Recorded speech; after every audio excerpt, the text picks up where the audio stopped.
Hello friends, welcome to my videos. Ngayon, i-share ko sa inyo guys ay ang paano magpahaba ng kilay at magpakapal ng kilay. I'm so happy kasi guys, yung last time, kailangan ko magamit ng pencil, kalalapis. Ayoko rin magpap-tattoo. So, naisipan ko, gumawa na lang ako ng remedy na matatagpuan ko sa kusina or kahit saan, sa palengke. Mabibili rin to. Kaya, trinay kong gawin ito kasi maganda naman ito sa mga hair. Buhok din naman yung kilay ko. So, naisipan ko, I have to do it. So, try ko and clean. Kumapal naman yung kilay ko, tsaka medyo humaba na siya guys. Humaba yung kilay ko. Tsaka may kilay na ako. And hindi na ako magagamit ng lapis para pagpakapal ng kilay. Because I have my own remedy right now. At gusto niyo bang malaman kung ano to guys? Well, para umpisan na natin. Please like and subscribe my channel. And don't forget to press the button para maging notified kayo lahat sa mga video ko. So, gagawin ko pang beauty. Gusto ko rin maging beauty. Just like you. So, ito guys. This is it.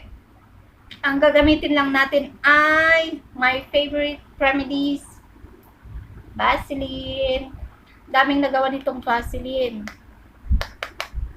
Yes. At coconut oil.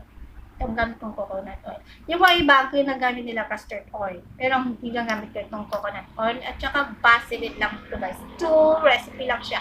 Ang gagawin lang natin guys ay ihalo natin siya. Gumana kayo ng container nyo para hindi na kayo mag-aksaya. Malit lang siya. At saka Vaseline. Gawin natin ng Vaseline. All you have to do guys is to mix them together. I-mix na lang natin siya. Kailangan din yun ng brush. Brush pala kilay. Mix lang natin siya guys. Mix it. Yan. At ipahid sa ating mga kilay. Ayan guys.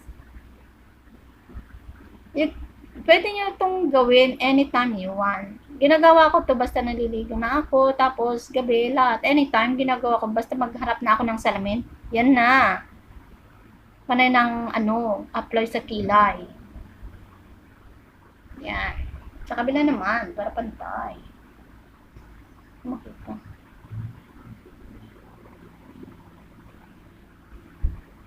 See?